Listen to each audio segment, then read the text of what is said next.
This is the UKDM spec FL5 type R coming in here for us to retrieve the stock ECU for R&D data.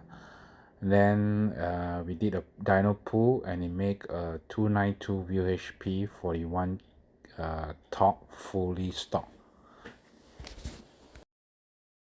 Next FL5 type R is a JDM spec car from Japan. It has a speed cut 180.